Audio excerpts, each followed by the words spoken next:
What's going on, guys? It is Mike with Fights with Friends and of Mike Reviews at All, and it is time for Stipe Miocic versus Daniel Cormier, Ultimate Fighter Undefeated. We are in the last several weeks of this show, possibly the final season for Ultimate Fighter.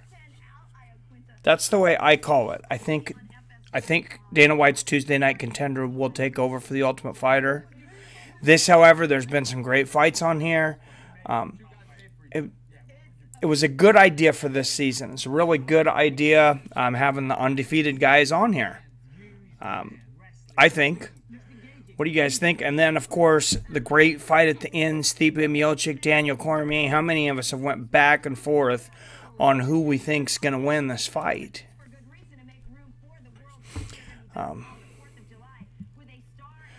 This is, should be one of the most successful fights in heavyweight history.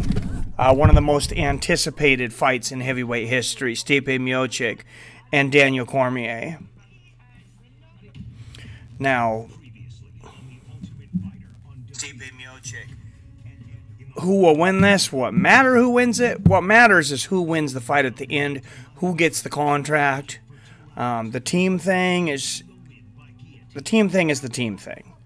And that sounds pretty generic, but it kind of matters. It kind of matters and it kind of doesn't. Like they're saying, Luis Peña's out. They call him the violent Bob Ross. He actually was injured. I believe he never lost. He's my favorite fighter watching in this, though. And you got the guy coming back that copied Uncle Creepy's mustache.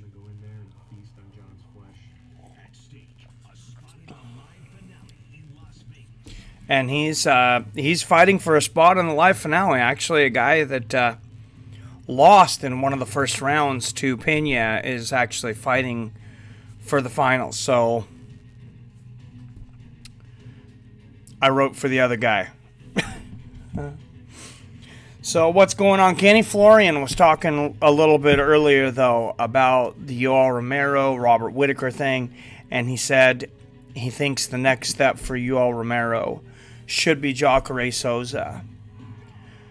He says he thinks he's got unfinished business with Jacare Souza. I couldn't disagree more. Not that that can't be a good fight and that those guys shouldn't fight again. I think Yoel Romero 110% needs to go to 205.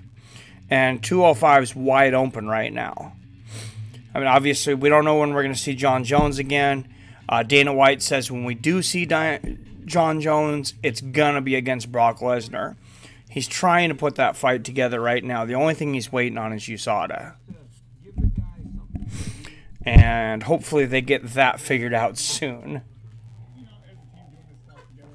Jon Jones still has not figured out what supplement caused him to come up positive, but I'm sure somebody will figure it out eventually. If they haven't found the supplement yet, somebody will invent it.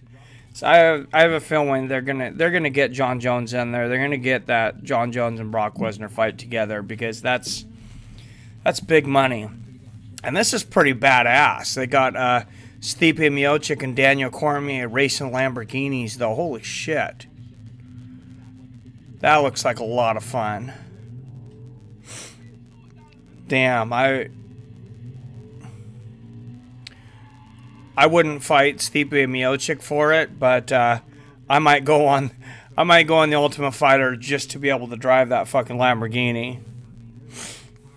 Same shirt just for today. I was wearing a different shirt yesterday, Bailey. What's your deal? You see me? It was the red Ultimate Fighter shirt. It's an hour ago. I'm not going to change my shirt. Stop leaving a mess on my couch. What's going on, guys? This is pretty badass, though. All the fighters get to drive these race cars, these Lamborghinis and Ferraris. Shit, I'm in. That's pretty badass. But like I said, I couldn't disagree with Kenny Florian more, saying that Yoel Romero should be fighting Jacare Souza next. He definitely needs to go to 205. I mean, you got, like I said, you got no John Jones there right now. You got no Daniel Cormier. The division's wide open. Alexander Gustafsson obviously would give him a really good fight, but I wouldn't mind seeing that fight. I think it'd be great. It's fake, all CGI. It's all CGI. I'm not even wearing a shirt right now.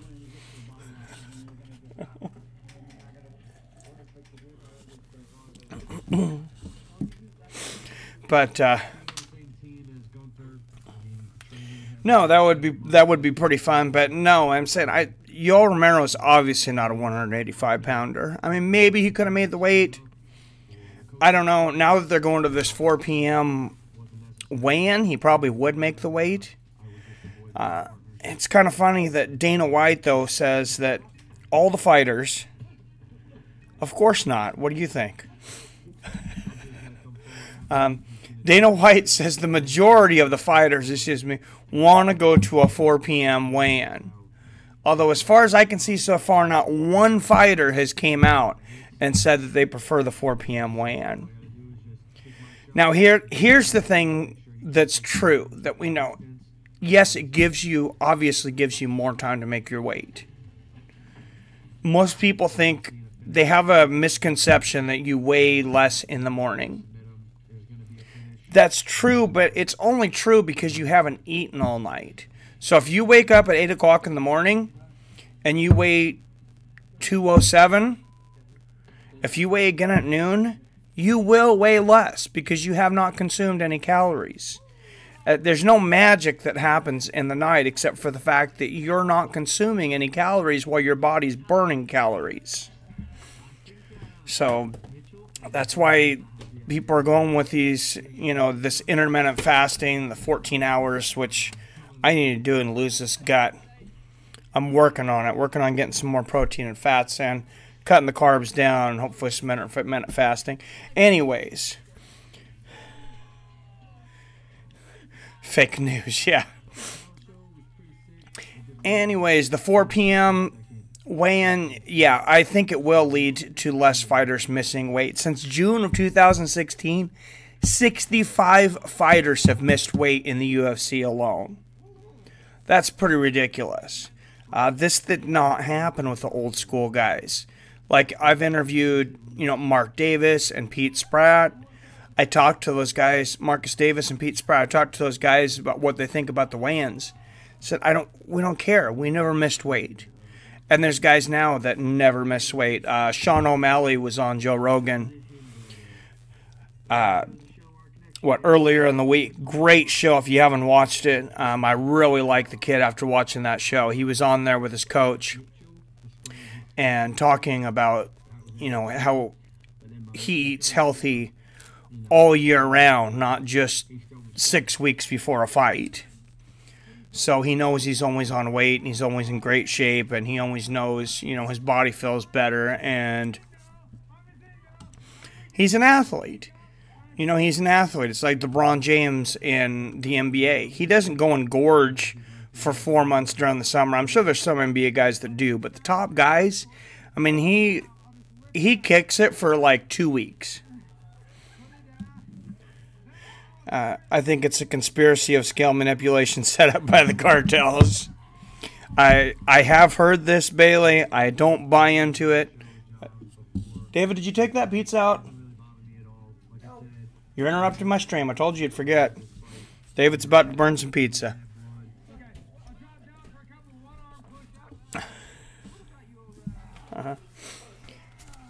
This guy's on here doing fake one-arm push-ups.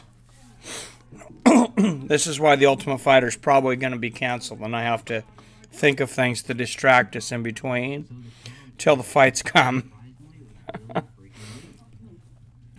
But I don't know. I don't have an issue really with the 4 p.m. weigh-in, I guess. I can see why you'd want to do it in the mornings, especially since there's no more IVs. The fighters aren't able to rehydrate with IVs what you got to look at, though, you have so many more fighters missing weight, is what happened in about June of 2016. Well, USADA happened. And a lot of these guys were losing a lot of weight from diuretics. This is what Anderson Silva tested positive for, I believe twice, which helps you drop weight very, very quickly. But it's highly illegal under USADA. Mike, I'm trying to cut carbs so I burn my pizza. Don't judge me. That's actually not a bad idea. David's trying to help me out. Oh, and look, here's a preview for the new Jurassic Park movie. This actually looks pretty cool, but I'll tell you what I'm more excited about, and I didn't even know it was coming up. John Travolta's playing John Gotti, and that comes out this Friday. That's a fight fan's fucking movie. If you watch UFC, I'm guessing you're a Sopranos fan, and you're going to go watch Gotti. I'm just generalizing, stereotyping, and just generally being a man. But, other questions that have come up recently, of course, we got Derek Lewis and Francis Ngannou. To me, that's the most exciting fight out there right now. And UFC pay-per-views need a boost. This $65 jump on pay-per-views has been an absolute catastrophe for the UFC. And I'm going to talk about some of the numbers of what's going on right now. And they're fucking mind-blowing. But the question I have is, if Derek Lewis knocks out Francis Ngannou, does he deserve a title shot? He says he does. They asked him, if you beat Francis Ngannou, do you deserve a title shot?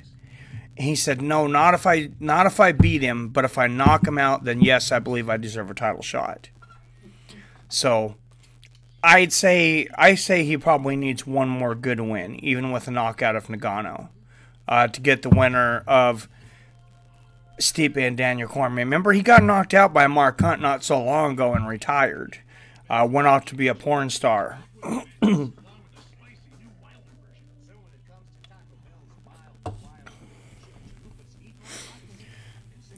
But I like watching the guy fight. I'm glad the Black Beast is back. He when it gives the loser a raspberry in the middle of the ring. He was doing more than raspberries about 6 months ago.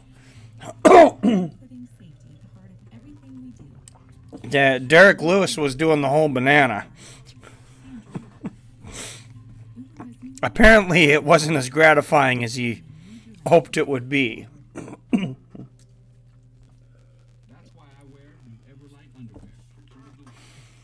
But like I said, I think he's one of the most entertaining fighters out there. I think he's got a good chance against Ngannou. I don't know if he knocks him out. Obviously, his wrestling's superior. I would mix it up with my wrestling if I were him. Ngannou, the way he just kept coming at Stipe, though, even as though his wrestling just absolutely sucked, he kept getting back up and he kept coming at Stipe like the Predator. And he did a lot better against Stipe than I thought he would, even though odds makers made him the favorite. People thought he was going to knock out Stipe, whatever. I thought he was going to completely get destroyed. And he did get dominated, but he did a lot better than I thought he would. And I thought he would be finished. What you think about that CM Punk fight? That was weird, man. It's interesting. I wonder if CM Punk was really training with the Rufus Brothers like he said he was. If that's the case, he's just not an athlete. He just doesn't have the muscle memory. Because the way he threw punches, he did not look like a fighter. He still looked like a guy who didn't know how to throw punches. I mean, he looked like a little kid would throw punches that you've never taught. Like those spinning kicks, yeah. Something you'd never thought. He was throwing a lot of arm punches, a lot of those, fully extended punches. They weren't compound. He wasn't cutting it off. Like when you watch Mike Jackson box, even though I thought Mike Jackson should have worked harder to finish the fight, when he did box, you could tell he looked like he knew what he was doing. He threw his punches correctly. He threw his jabs correctly. He threw his straight rights. He threw his hooks at the right angles.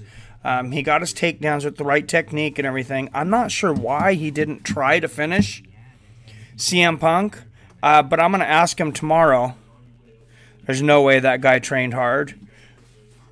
Oh, CM Punk, I won't believe so. I don't see how. Because Mike Jackson, it didn't seem like he worked much to beat him. But Mike Jackson's actually going to be on the show tomorrow at 7 p.m. Pacific. And you know, after the fight, Dana White was very critical of Mike Jackson and showboating. Told him, get the hell out of here, you're fired. Go back to whatever it was you did before. And he won the fight. It was his first time in the UFC. The guy's under the pressure of the limelight in Chicago. Dana knows that. I thought maybe he was a little tough on the guy. But I want to really dig down and ask him, you know, everything around the process. How much contact did UFC have with you before the fight? Do you know what CM Punk was doing? Do you know the people he was training with? I know some of the people Mike Jackson was training with because I know he was down in Texas because I'm friends with Pete Spratt, and Pete Spratt's actually his cousin. And Pete Spratt was training wrestling with him. That's when I started to get a little more confident in Mike Jackson. When Pete Spratt told me he was down there training with him. I don't know all where Mike Jackson was training at. We're going to talk to him and ask him what's next for him. I thought it sounded tough when I just heard about it before watching. And first round I was like, yeah. Yeah, it was not a great fight. For sure. And like I said, I mean, Mike Jackson, yeah, he won every round. He dominated. I don't want to put words in his mouth too much, so I'm going to talk to him tomorrow. But, you know, Dana accused him of throwing bolo punches, accused him of looking away, which I kind of thought that he was looking away and showboating some. He said he was looking to his corner, which when you look at it now, he was looking in the direction of his corner. And it also looked like maybe he was looking up at the clock a few times. So I'm interested to ask him, you know, what he plans on doing next. Maybe Mike Jackson ends up in Bellator, something like that. I don't know. Thank God Dana said that's the end of CM Punk. CM Punk got over $500,000 for that fight, though. Colby Covington got $300,000 with his win bonus. With his win bonus, he got over $500,000. Or excuse me, Colby Covington with his win bonus got $300,000, and CM Punk got over 500 G's. And who knows, a percentage of pay-per-views. But I'll tell you what shit you smell, Bailey, and this is what I was talking about was going to blow everybody's minds. Blew my mind. You know how they've talked about the horrible numbers with Amanda Nunes and Raquel Pennington, how that was such a horrible card. Oh, Jesus, the toilet cleaner's in here. Anyways, they were talking about how Raquel Pennington and Amanda Nunes was such a horrible fucking card. And it was the worst selling card in UFC history. All of this. So you think UFC 225. Super, super solid card, right? Colby Covington versus RDA. The heavyweight, you know, the 185-pound matchup. Yoel Romero versus Robert Whittaker. You had Alistair Overeem fighting that night. You had Holly Holm. And you had CM Punk. But you had a lot of great fights. It was considered one of the most stacked UFC cards. The most stacked of the year, if not one of the most stacked ever. 150,000 buys is the rumor from MMAfighting.com. You can look it up. 150,000 buys. That makes the UFC's move to $65 pay-per-views an absolute catastrophe. I'm predicting the UFC next year possibly has less pay-per-views. as they go to this streaming deal with ESPN. They're going to stream 15 live fights on ESPN Plus next year, and ESPN Plus is $5 a month. Plus, they're going to have DVR content. Who's paying $65 for pay-per-view when you pay $60 for a whole year of fights? Then they're going to have like another, I think like 15 or 20 fights on ESPN. You're going to get fights like almost every week. Add the pay-per-views to that, and you're pretty much at every single week. Pretty damn close. Mike, when you unleash the oh Jesus, do you put it in between the eyes of the chin? Do you even watch MMA, Bailey?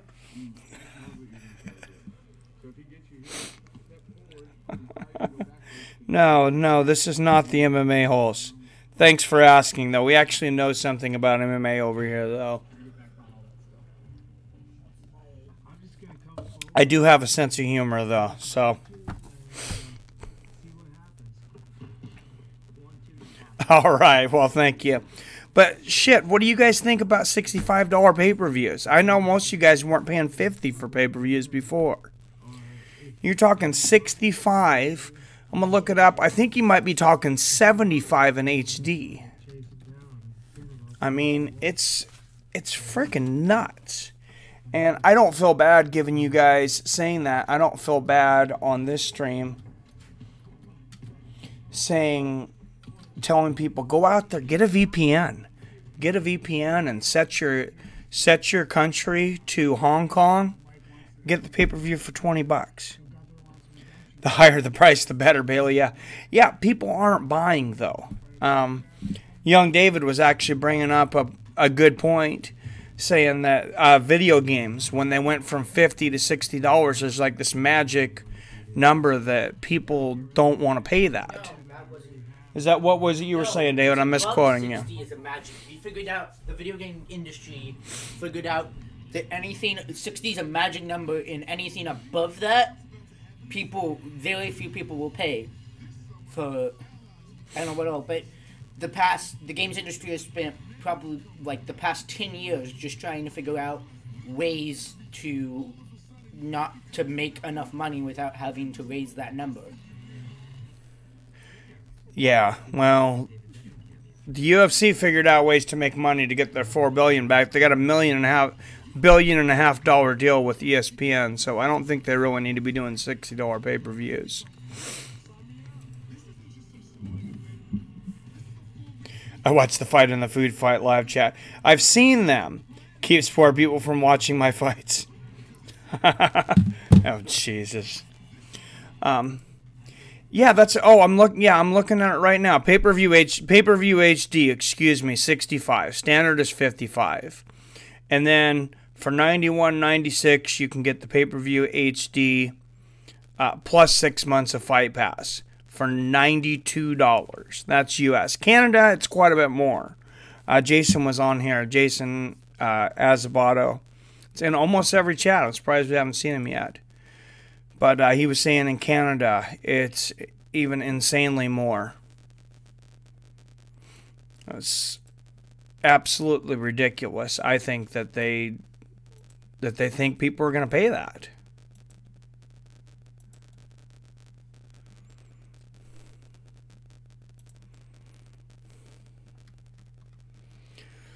So, I mean,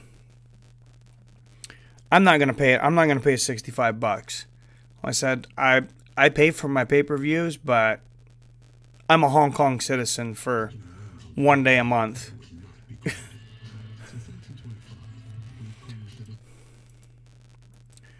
Because in Hong Kong it's $20. It was $15.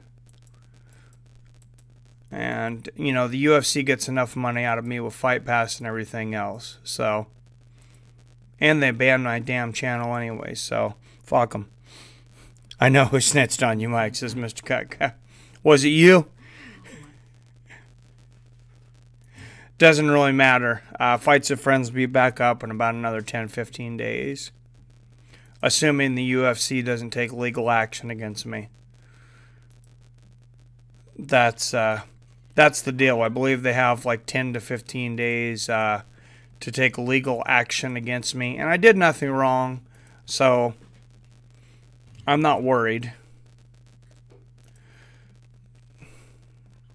So I'll be back up then. And I'll be streaming the Ultimate Fighter Talk from over there, which nobody wants to watch, but full time, yeah, it wouldn't surprise me. Full-time toilet cleaner, yeah, that wouldn't surprise me at all. He's caused just about nothing but trouble on this show, but. I said it is what it is. I'm not worried about it. But what does Yoel Romero look like at 205? That guy is a monster. I was just saying Kenny Florian says that he should fight Jacare Souza next. He's got unfinished business with Jacare Souza. I highly disagree. I think 205 is wide open when John Jones comes back, and he will come back soon. He's going to fight Brock Lesnar. Daniel Cormier is up at heavyweight. I think he's really unlikely to come back to 205. If he does, it's not going to be for very long, because he says he's going to retire by the time he's 40. So he's got less than a year left to fight. He just turned 39. So here's the finals. This is the final match here for the UFC, undefeated here. But this guy in the finals isn't undefeated anymore because he came back in as an alternate after getting beat. Luis Pena got injured, so John, the child molester looking dude, is back in. I just hope this other guy beats his ass. Mike Trezano. Go Mike Trezano. That's what I'm saying. We get Mike Trezano on this show. We were supposed to get Chris Sam Alvey's fighter on the show coming up here soon. We were watching Dana White's Contender Series yesterday. Chris Curtis had an amazing spin kick knockout. And so I messaged Sam Alvey immediately and said, hey, I need to have you guys both on the show. And this is before Dana announced the contract winners live. And Sam and Chris Curtis were at the hospital because Chris had broken his hand. But they were still waiting the announcement. And Sam says, yeah, let's do it. So Dana comes out. I didn't realize when I asked him that Dana was going to announce the winners live. I guess I never watched the end of it live. And so Dana comes out and announces the contract, and Chris doesn't get a contract. They give it to Greg Hardy, of course, and then they gave it to that other guy, the 205er, that had fought last year. I really thought Chris Curtis should have gotten a contract. He's very impressive, especially with the broken hand. And, I mean, that spinning roundhouse kick knockout was absolutely incredible. But anyways, I'm going back and forth with Sam Alvey. He says, yeah, we got to do this. And then he goes cold for a minute. The next thing I know, I'm reading online, Chris Curtis retires. So I don't know if he's going to be on the show or not. We're going to have Sam Alvey on here. But Chris Curtis has been his roommate right now, so I'm hoping he was just overreacting. But Chris Curtis, 33 years old, 19-5. He said, I don't want to be a 33-year-old prospect anymore. And he's got a broken hand. I'm sure he's got to be dejected, and maybe this was kind of an ultimatum to himself, you know, saying, hey, you know, if I make it, I make it, but this is it. Oh, full-time MMA, not me. Yeah, I don't think so. I haven't really talked to him too much, though, but I don't know.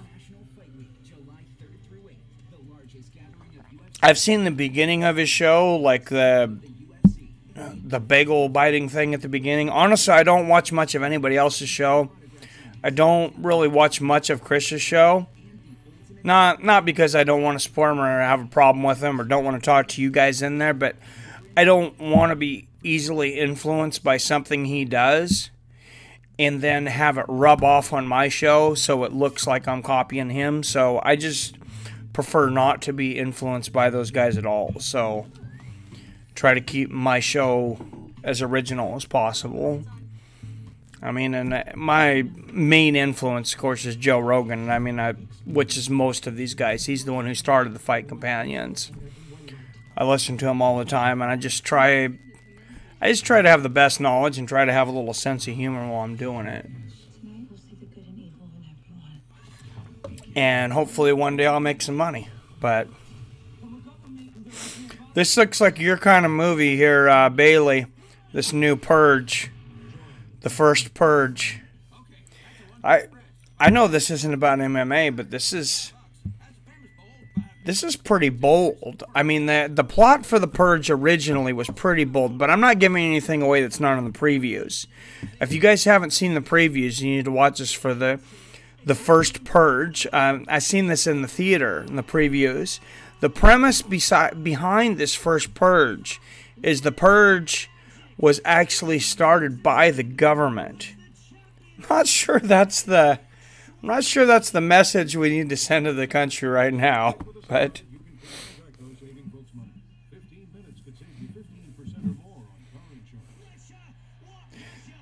the remix, huh? Yeah, he'd probably snitch on me, the remix. I wouldn't doubt it. But yeah, speaking of movies, that's definitely, if you guys haven't watched the first Purge, that's a fight fans kind of movie, though. I think. You know, just being a fight fan, the kind of movies I watch, you know, I want to watch The Purge, I want to watch the Gotti movie that's coming out. John Travolta's playing John Gotti. If he fucks that up, I'm going to be pissed. I heard Johnny Depp really screwed up Whitey Bulger. I never watched it because I heard it was horrible. But maybe I shouldn't just judge it for myself, though. Usually I don't agree with the critics anyways. But what's up, Noxandu? Hello to India, man. How you doing? Thanks for tuning in. You watching this Ultimate Fighter thing? They're getting down to the last fight right now. I'm just bullshit. So many commercials. That's why people aren't watching cable television anymore. There's more damn commercials than anything else. Mike Trezano, 26 years old, 5'11", 73-inch reach advantage. These guys are both 6-0 outside of the UFC. John Gunther, 32 years old. I call him John the Child Molester Gunther. So I hope Mike Trezano wins, because that mustache cannot be... That is not the mustache of a man I would want to watch my kids. Oh, you were here for Risen. The Risen show. Nice. That was a good show. Well, thanks for coming back, man. I appreciate it. All right, Trezano in the blue. Gunther in the red. And like I said, go Trezano. Gunther with an overhand right there. Lands overhand right, lands a jab to the body for Gunther. Gunther shoots low. I can't wait for that next Risen, man. I will be doing it no matter what time it's at, too. Nice leg kick there from Trezano. Oh, nice. Couple nice straight punches there for Trezano. And Gunther lands a right hand. Gunther's already got a cut above his left eye. I don't know what happened. That looks like something must have happened in training, because they haven't been fighting long enough for a cut. Nice leg kick there from Gunther. Man, I don't understand any of that. Sorry, bro. Nice jabs from Trezano. 3-4 jabs. But bust Gunther's face up. Gunther going for the takedown here, and Trezano dropping elbows on him. I said, this is for the 155-pound championship. Oh, and Gunther gets the takedown. Trezano up against the fence. yeah, whoever wins this will be fighting on the Ultimate Fighter finale, which will be coming up very soon here. I don't remember what date it was. I had to look up the date on that.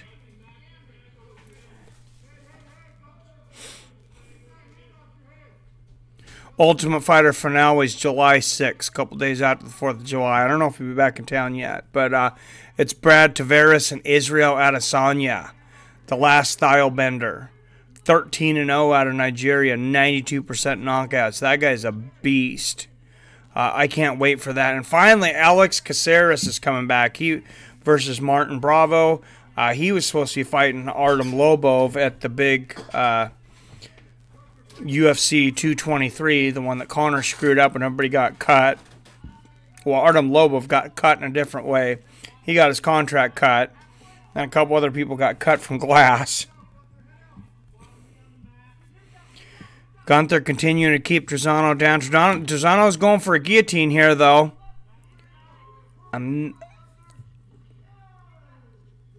He's still got it. He's sinking in deeper. Trezano might have this here. He's using a lot of energy, though. Lot of arm strength, a lot of energy here. Yep, he had to let it go. And Gunther gets out. And Trezano's standing up, though. Gunther has the better wrestling. Trezano seems to have the better striking. Definitely the better boxing.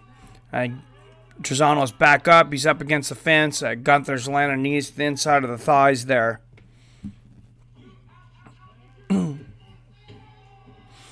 Oh, big throw there from Gunther. And they're back up in the middle of the cage.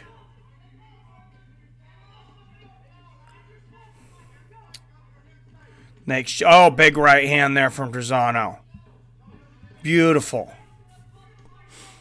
Nice leg kick there from Gunther. Oh, another right hand from Trezano. Trezano is picking Gunther apart on the feet. This is where he needs to keep it. Nice 1-2. That cut is really open up. The referee just made a signal for time, but he didn't jump in there. So I don't know what's going on. Trezano lands another 1-2. Gunther comes down, and Trezano tries to sink that guillotine again. Oh, he has it in deeper this time. He's turning it around. He's turning this into a Darsha. Oh, and Gunther's out. But Trezano's got his side there up against the fence. Nice knee and a right hand for Gunther there. And he is really bleeding, though. They're going to have to look at this in between. Nice 1-2 for Trezano. Oh, Trezano. Head kick. They're going to look at that. It's called a timeout. I don't know what the deal with the referee was there. Trezano 1-2. He called a timeout. He touched Gunther on the head and said, let's go.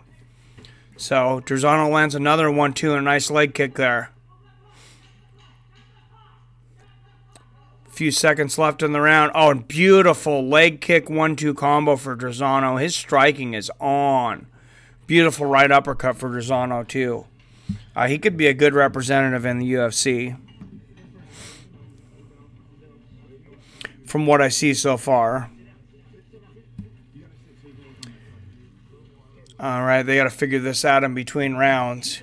They got to ice that eye. That eye is absolutely horrible.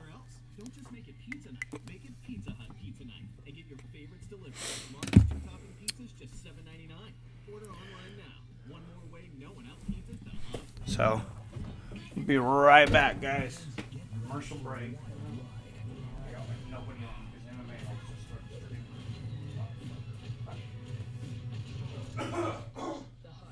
Based on a true story, rated R.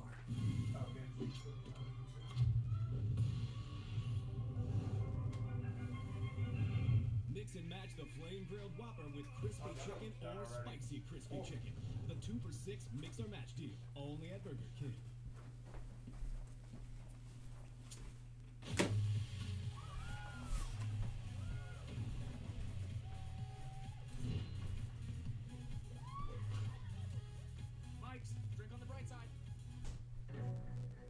You made a promise. You agreed to never give up. To be a decent neighbor. All right, beer. Everybody grab a beer. With every challenge. To remember their strength. When you feel What you drinking, Sandu? Grab a beer, buddy.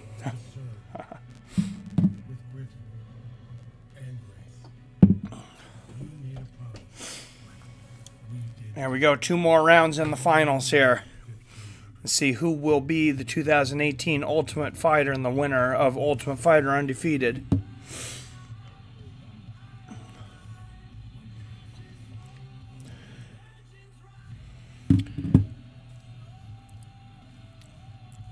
And they're advertising Max Holloway versus Brian Ortega. UFC 226. But Francis Ngannou, Derek Lewis. That's the big fight that I'm looking forward to. More than anything on that card. That is crazy. And Miocic versus Cormier. That's all on the same card. Stipe Miocic versus Daniel Cormier. Going to be the finals. Then you got Francis Ngannou and Derek Lewis and Max Holloway and Brian Ortega. They really got to put a lot of fights out right now for these pay-per-views, though, because dropping $65 for a pay-per-view in HD now. They raised it to $65 US. That's a lot of money. And I was saying earlier, fans really backlash this last UFC 225, one of the best cards of the year, if not the best card of the year. And according to MMAfighting.com, the UFC only sold 150,000 pay-per-views. That's abysmal. They say Demetrius Johnson's not a star. Well, he sells 150,000 pay-per-views, or at least he did at $50 a pop. Yeah, $65 is bullshit.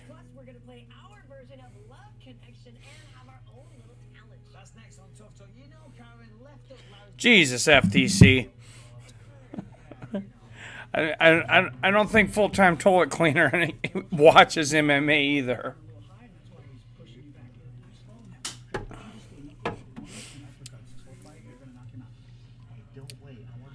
And they're telling Mike Trevino in between rounds, just keep throwing uppercuts, you're gonna knock him out. I think he might be right. He was landing some nice uppercuts there. Stipe's got a... It's like he has a black eye and he's not even fighting. He must have had an accident in practice. Oh, beautiful jab and the right hook for Trezano out of the gate. Gunther throws a couple jabs to the body. Gunther wants to get this down to the ground, though. Trezano's outboxing him. Nice leg kick there for Gunther. Misses the second one. Oh, Gunther going for the spinning roundhouse kick. Oh, he goes for a Gunther goes for a takedown, and Trezano knees him in the head, lands that uppercut to the chin. He lands that lead uppercut. Oh, beautiful leg kick. Gunther goes for some stupid spinning shit and gets punished for it. Beautiful leg kick, and then the jab uppercut. Another uppercut. He's working that right uppercut, left hook combo. That is slick. Gunther lands another leg kick there, but he has no answers for Trezano's boxing right now. And Trezano's eating him apart with leg kicks too.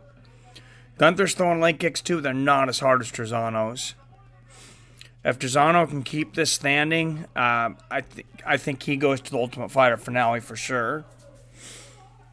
Couple nice jabs there for Trezano. Gunther going for that takedown, though. He knows he needs to take it down to the ground. If he's going to be in the Ultimate Fighter finale, he's got to take it to the ground. Oh, good job of Trezano. Trezano breaks the clinch and lands a right hook off of it. Oh, beautiful left hook for Trezano. Big knee to the head for Trezano. Trezano's about to finish Gunther, and Gunther gets the takedown. Trezano trying to sink in the guillotine again here, but he's got to get up. You have these referees that one guy will punish a guy, almost finish him for 3 minutes, and then the other guy gets one takedown, does no damage, and they'll count that one takedown the same or more than the guy who almost finished the fight.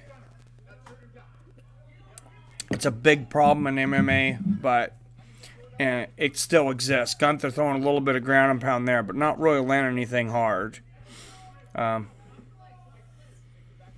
Stole the homeless guy's sandwich. Oh my god. Yeah. I know more MMA in one finger than you have, Mike. I know more MMA in one finger than you have, Mike. That's not even a full sentence. No wonder you clean toilets for a living. Jesus Christ, dude.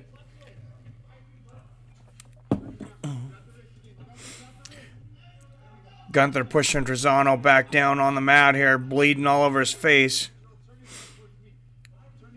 Oh, he's really bleeding out of that eye now. Trezano's got to get up. Oh, he's shooting up, trying to get an arm here. And I know these damn referees. It doesn't matter that Trezano was destroying him on the feet for 3 minutes. If Gunther takes him down, lays on him, and does nothing for 2 minutes, they'll give Gunther the round. Gunther landing a little bit of pitter-patter ground and pound to the body, but nothing really big. Trezano just can't get up here, though. He's up against the fence.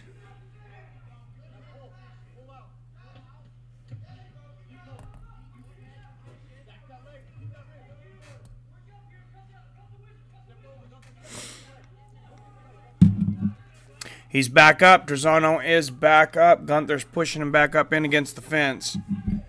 But, oh, nice right hook there. Oh, and a knee to the head from Trezano. Trezano's got to finish this here. Oh, beautiful knee to the face from Trezano. Nice front kick to the body. Stuns Gunther. And Trezano gets the takedown. It's a way to even it up there.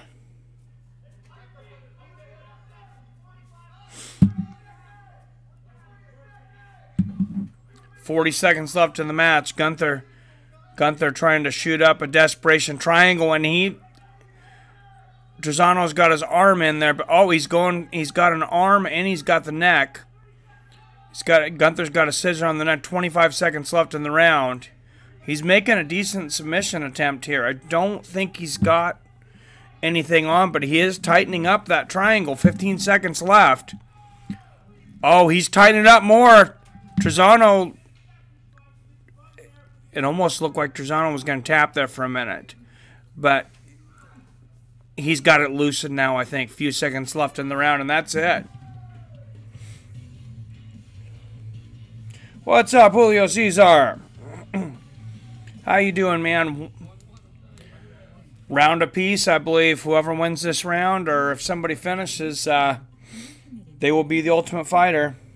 Starting with features designed to make it easy for your driver to find you. Take seconds out of pickups. And we get another one of these annoying commercial breaks. Time to drink some beer. With a single tap, we're giving you new ways to let loved ones know you're on your way. Uber has new leadership, a new vision, and is moving in a new direction. Forward. Okay, that's a one-piece spread. Time to drink some beer. Oh, and one more thing in between rounds. 5 bills, tenders for a $5, and that's my 2-piece original recipe. Also $5. That's 5 real meals, each for $5. KFC, it's finger-licking good. That's why I wear new Everlight underwear from Fruit of the Loom. Why would I need Everlight underwear? Because you don't notice you're wearing it. Like you're not gonna notice it. No, he's right. It's made from unbelievably light material. Really this type of underwear you don't notice? Never heard Everlight? Oh, jeez. So I said one more round before we have a contestant for another contestant for the finals for the 155-pound division. Each fighter 6-0. Mike Trezano and John Gunther. I really got to go for Mike Trezano. John Gunther just kind of gives me a creepy feeling. I know maybe that's not the nicest thing to say, but the guy just kind of creeps me out. I'm John Gunther. And usually you get that vibe from somebody. There's something to it. On FS1, don't turn that channel. I just gotta say. Introducing the Budweiser Freedom Reserve. Limited edition red lager. I don't know if you guys have seen him, if you guys have seen John Gunther, but yeah, like I said, I mean, I wouldn't leave my kids with him. Budweiser's own. Available this summer. For limited time only. That's all I'm saying. When are you coming home? Soon. Oh, and what was I going to do in between rounds here? Oh, I remember now. Please come home.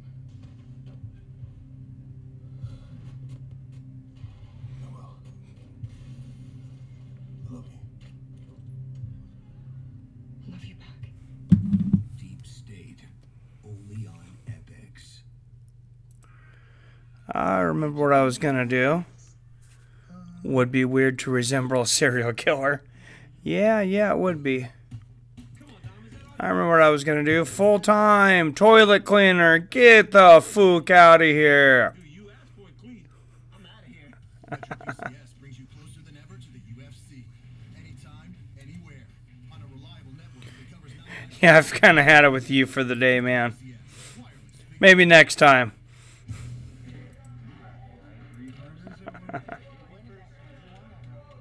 Oops. And he's gone. You're just, he's tough. He's going to come for it. Shoot. Can you do that? Yeah, you know what I mean? Okay. We'll win this fight, baby. Go win this fight. Alright guys, third round. Fight's on. Full-time toilet cleaner, the remix. Jesus. All right, last round here. Nice leg kick from Trezano. I really like Trezano's striking. It's pretty freaking beautiful.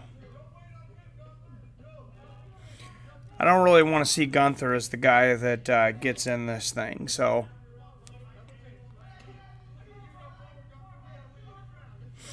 I said I really hope that Trezano is the guy that gets. Nice right hand to the body there, though, from Gunther. Gunther needs to work those uppercuts again. Nice 1-2 from Trezano. Oh, nice uppercut and straight left from Trezano and a nice leg kick. Excuse me, Trezano needs to work those uppercuts. Oh, beautiful 1-2 again. Gunther tries a spinning kick to the body. Nothing there. Gunther goes for the takedown. Good sprawl from Trezano.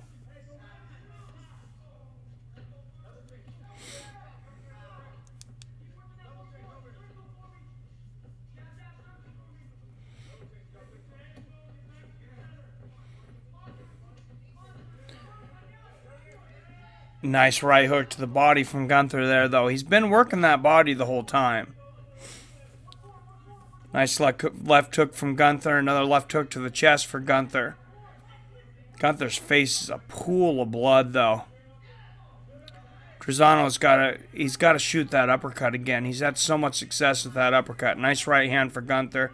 Gunther having a much better round. Trezano needs to turn it up right now. Trezano landed, a couple nice jabs and a leg kick there, but he needs to do something more than that. He needs to really put it away. Oh, nice right hook there for Trezano. So I say that, and Gunther shoots for the takedown. He's got one leg. Trezano pushing up against the fence. He doesn't seem to be in danger of going down yet. He's just kind of in the clinch. Gunther lands a couple body shots there.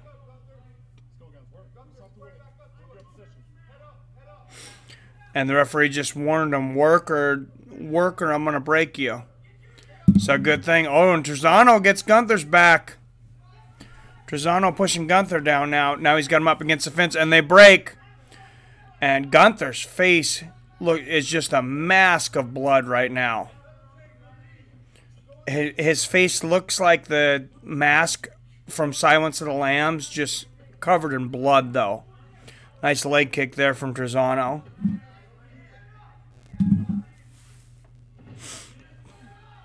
Oh, nice 1-2 there from Trezano.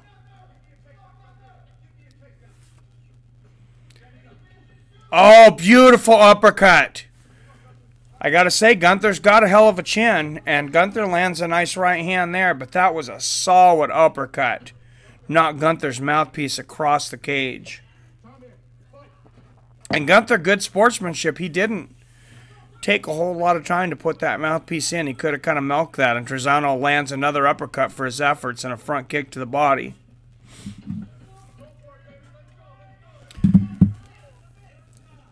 Nice right hook for Trezano. Gunther continues the stalk. But, man, he is covered in blood. And he eats another left hook from Trezano. Gunther goes for the takedown. Nothing there. Trezano pushes him aside easily.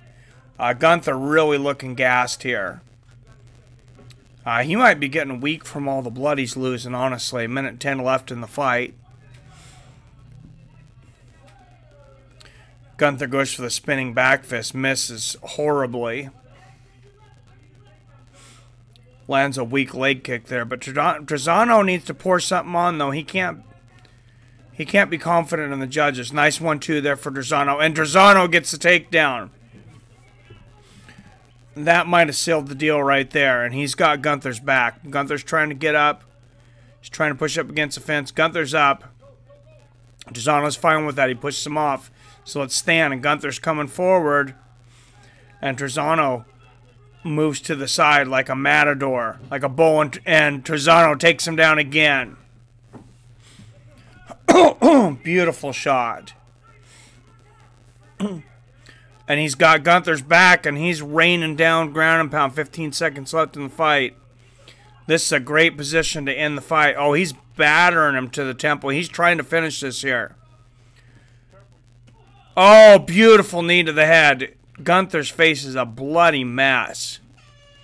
Nice 1-2 at the bell for Trezano. Great effort from Gunther, John Gunther, but I can't see this any other way but Mike Trezano. His striking was incredible.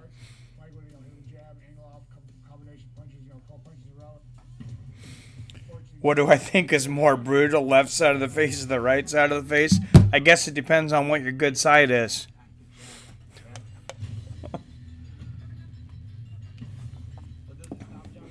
Bailey dropping MMA knowledge here. Where's Kappa to tell us all to subscribe? He might be watching it somewhere else. This was a late-minute decision. But everyone like it, subscribe. Here you go. Not only did he get a takedown this time, he actually controlled Trezano for a while, controlling the pace of the round.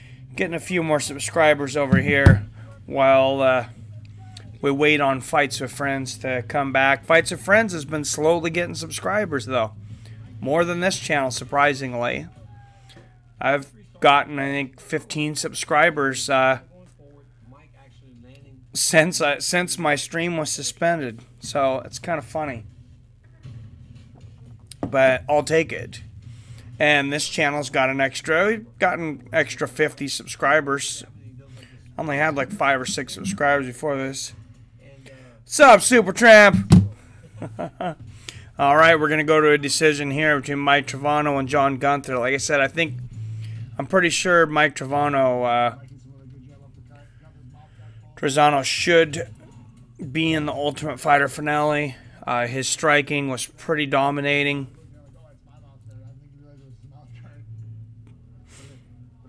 But I'm not a big fan of John Gunther, so maybe I'm being biased. But the dude just looks kind of creepy.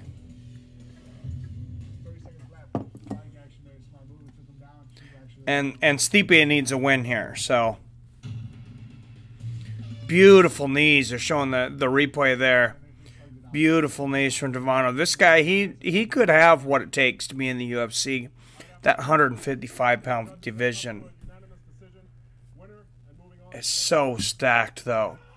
And Mike Trezano moves on with a unanimous decision. He is in the Ultimate Fighter finale. Figuring out the secrets of the universe with Mike.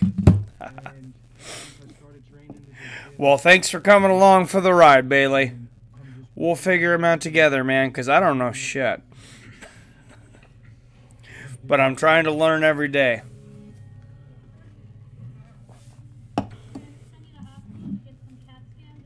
He's just telling us how he's an actor in the Rocky Horror Picture Show for 3 years. Oh, Jesus. No, not quite. What's the personal problem with Kelvin Gastelum? Anybody know what Dana was referring to?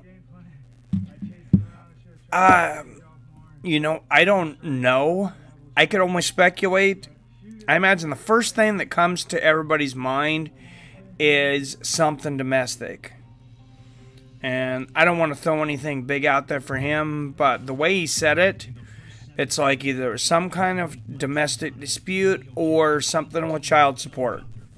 And that's just complete speculation for me, but the way Dana said it, I'm not sure how else to take it. So Brad Katona and Bryce Mitchell will fight for the other semifinal next week, and then we're a week off. Week off, of course, from the finale, and the big deal is we're gonna get to see Brad Tavares and Israel Adesanya at the Ultimate Fighter finale. That's the big deal. But yeah, who knows what's going to happen with Kelvin Gastelum. And I've been as critical as anybody of Kelvin Gastelum. I always think that guy is going to lose every single time, and somehow he keeps surprising me. I just honestly really didn't think he was that good. They're asking John Gunther, what's better, living in a van or living in the tough house? Can you guys imagine living with 10, 12 other guys? I mean, by the time you get the coaches and everything in, they're 15. Man, I don't see it. I think that'd be the hardest part. I think that'd be harder than the fighting, honestly. That would be a harder part to take. First book, Golden Boy. Canelo, Triple G rematch agreed to. Fight set for September 15th. That is my birthday. Great fights have happened on my birthday. I was born a fight fan. For those of you who didn't know, the day I was born was the day that Muhammad Ali became the first three-time heavyweight champion, knocking out or beating Michael Spinks in the rematch. No lie, September 15th, 1978. And on my 40th birthday, we get Triple G and Canelo Alvarez.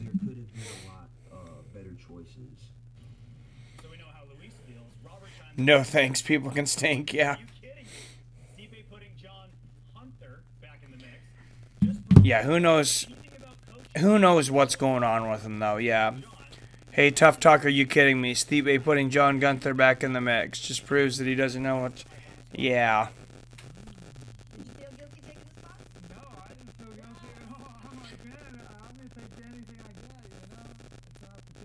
Yeah, this John Gunther guy did not impress me. He's here on the Tough Talk there. He got thrown back in. He wasn't impressed. I didn't think he was impressive originally, but my ex-wife's mother's birthday, huh? Well, I'm sure I've shared it with other people, but hopefully you like the mother. Obviously not so much the wife because she's the ex, but sorry to hear that. Or maybe it's a good thing. I don't know.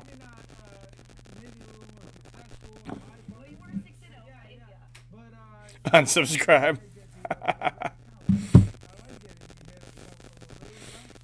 Is it a good thing, though? I mean, did you still get along with the ex-wife, Supertramp?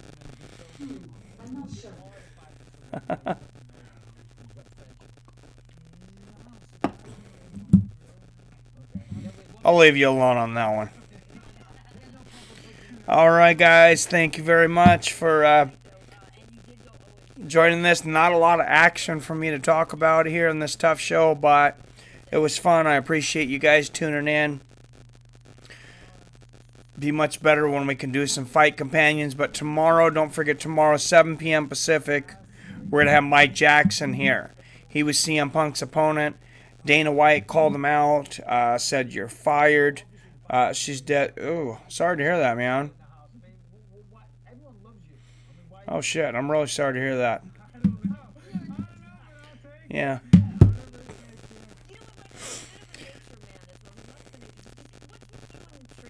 Left me speechless there for a minute, bro. But, what was I talking about here? tomorrow, 7 p.m. Pacific. We're 10 p.m. Eastern. So same time, we're going to have Mike Jackson. He was CM Punk's opponent. Oh, Jesus, Bailey. CM Punk's opponent for UFC 225. Afterwards, of course, Dana White, very critical of him, said, you're fired. Whatever you're doing before, go back to that. You suck as a fighter. Accused him of showboating. We're going to talk to him. We're going to really dig down deep. I really want to know what his experience was like with the UFC, what kind of communications they had with him before CM Punk. I want to know what the hell CM Punk was doing for training, because his technique looked absolutely terrible. He got over $500,000, by the way, too. Colby Covington got $300,000 with his win bonus. That gives you an idea of how overpaid he was.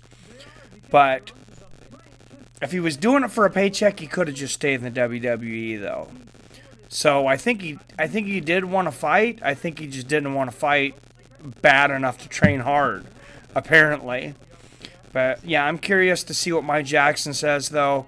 He's still youngish. I believe he's like 33.